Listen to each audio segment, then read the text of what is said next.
अस्सलाम वालेकुम प्यारे दोस्तों।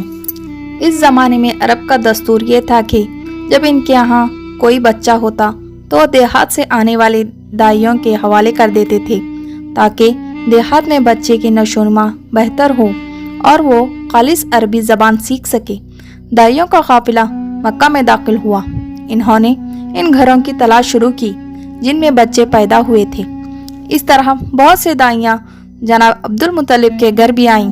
नबी करीम सल्लल्लाहु अलैहि वसल्लम को देखा, लेकिन जब इन्हें मालूम हुआ कि ये बच्चा तो यतीम पैदा हुआ है तो इस ख्याल से छोड़ कर आ गईं कि यतीम बच्चे के घराने से इन्हें क्या मिलेगा। इस तरह दाइयाँ आती रहीं जाती रहीं। किसी ने आपको दूध पिलाना मंजूर न किया और करती भी कैसे। ये सआदत तो हज़रत हलीमा रज़ी अल्लाह ताला अन्हा के हिस्से में आना थी। जब हलीमा रज़ी अल्लाह ताला अन्हा मक्का पहुंची तो इन्हें मालूम हुआ सब औरतों को कोई ना कोई बच्चा मिल गया है और अब सिर्फ बगैर बच्चे के रह गए हैं और अब कोई बच्चा बाकी नहीं बचा। हाँ, एक यतीम बच्चा ज़रूर बाकी है जिसे दूसरी औरतें छोड़ गई हैं। हलीमा सादिया रज़ी अल्लाह ताला अन्हा ने अपने शौहर अब्दुल्ला इब्न हारिस से कहा, खुदा की कसम मुझे ये बात बहुत नागवार गुजरी है कि मैं बच्चे के बगैर जाऊं। दूसरी सब औरतें बच्चे लेकर जाएं, ये मुझे ताना देंगे, इसलिए क्यों ना हम इस यतीम बच्चे को ले लें। अब्दुल्ला बिन हारिस बोले, कोई हर्ज नहीं, हो सकता है अल्लाह इस बच्चे के जरिए हमें खैर व बरकत अता फरमाए। चनाचा हज़रत हलीमा सादिया रज़ी अल्लाह ताला अन्हा अब्दुल मुत्तलिब के घर गईं। जनाब अब्दुल मुत्तलिब और हज़रत आमिना ने इन्हें खुश आमदीद कहा। फिर आमिना इन्हें बच्चे के पास ले आईं। आप इस वक्त एक ऊनी चादर में लिपटे हुए थे। वो चादर सफ़ेद रंग की थी। आपके नीचे एक सब्ज रंग का रेशमी कपड़ा था।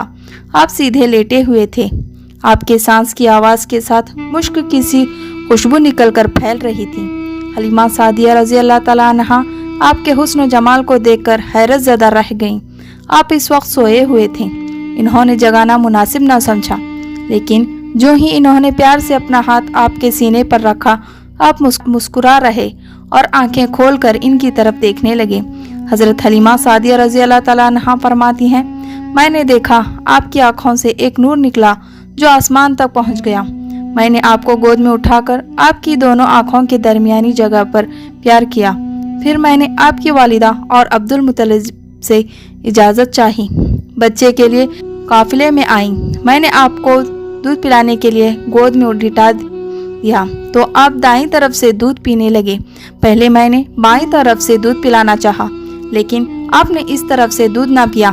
दाईं तरफ से फौरन आप दूध पीने लगे।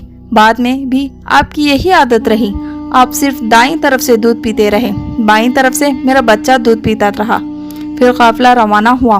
हलीमा सादिया रज़ी अल्लाह ताला अन्हा फरमाती हैं, मैं अपने खच्चर पर सवार हुई, आपको साथ ले लिया। अब जो हमारा खच्चर चला तो इस कदर तेज चला कि इसने पूरे काफिले को सवारियों को पीछे छोड़ दिया। पहले वो मरेल होने की बिना पर सबसे पीछे रहता था। मेरे ख्वातीन साथी हैरानगी से मुखातिब हुई, अय हलीमा, ये आज क्या हो रहा है?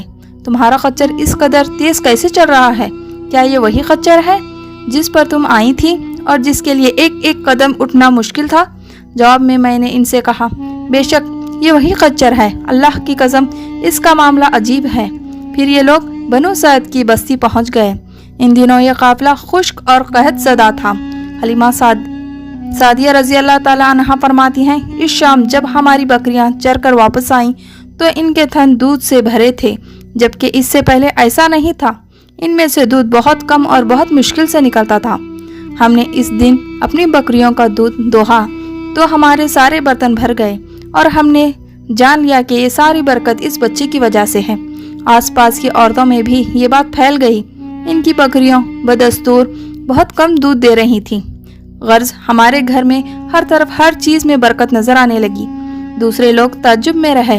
इस तरह 2 माह गुजर गए। 2 माह ही में आप चलने फिरने लगे। आप 8 माह के हुए तो बातें करने लगे और आपकी बातें समझ में आती थीं। 9 माह की उम्र में तो आप बहुत साफ गुफ्तगू करने लगे।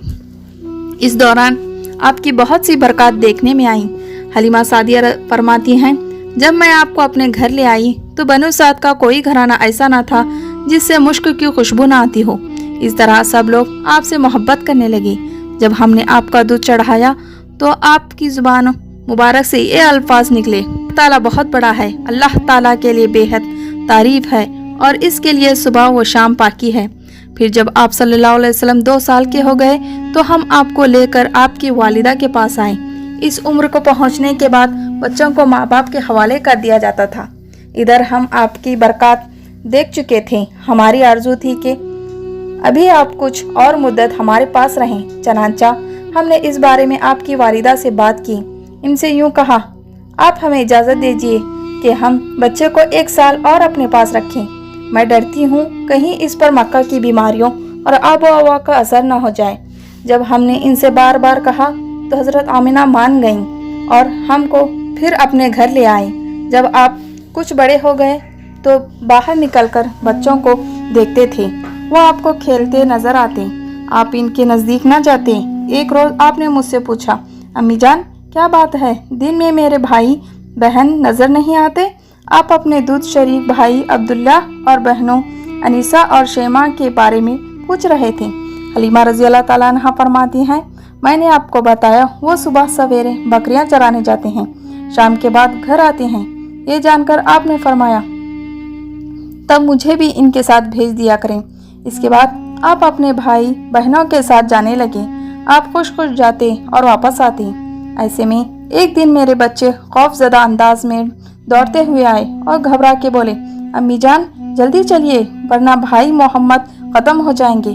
یہ سن کر ہمارے تو ہوش اڑ گئے، دوڑ کر وہاں پہنچے، ہم نے آپ کو دیکھا، آپ کھڑے ہوئے تھے، رنگ اڑا ہوا تھا، چہرے پر زردی چھائی ہوئی تھی، اور یہ اس لیے نہیں تھا کہ آپ کو سینہ چاک کیے جانے سے کوئی تکلیف ہوئی تھی، بلکہ ان فرشتوں کو دیکھ کر آپ کی حالت ہوئی تھی۔